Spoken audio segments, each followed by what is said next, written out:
Ayan, nandito tayo sa labas ng bahay kasi mainit. So, na-feel kong kumain dito sa labas. Siyempre, meron tayong special na ulam ngayon. Ayan, paborito ko kasi yung anak ko galing ng Pilipinas. So, nagdala siya ng ng mga paborito ko dun. And isa ito, oh. Ayan, o, diba? Maring Pokwang. Si Maring Pokwang ang may-ari nito. Paborito kong laing. So, ito lang muna yung kakainin ko ngayon. Meron ding mga gourmet na mga dried fish. Pero, hindi ko siya muna bubuksan lahat. Ito lang muna. O yan, o diba? Maring Pokwang nakarating ng New Zealand. Laing. Paborito ko talaga itong laing. Tapos, meron tayong mainit na kanin. Ayan siya, o, diba? Ang sarap ng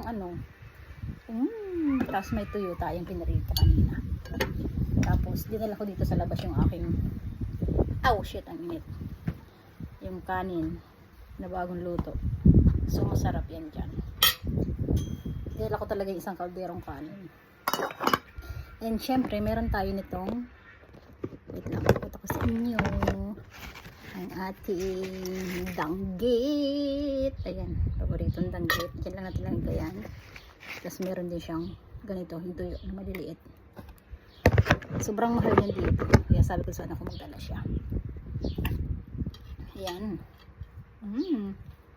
Harap. Ayan, Maring Pokwang, oh. Tignan natin ang iyong laing. Promote natin ang laing mo dito sa sa New Zealand. Sarap niya. Kasi meron siyang ganito. Sa ibabaw, mga dilis. Matagal yung niya, life niya kasi may siya, vinegar. Sarap.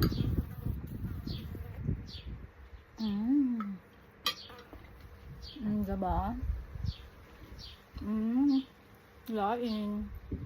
Paborito ko talaga yan. Kaya dito ako may tanim akong gabi, pero kakatanim ko lang. Hindi pa siya ready. Pwede kong lutuin yung yung dahon niya.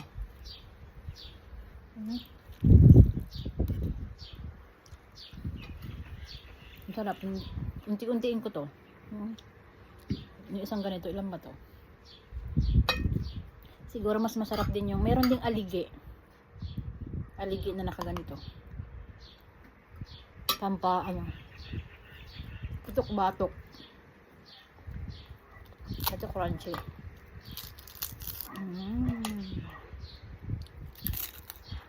Ayan. Kain pati ulo.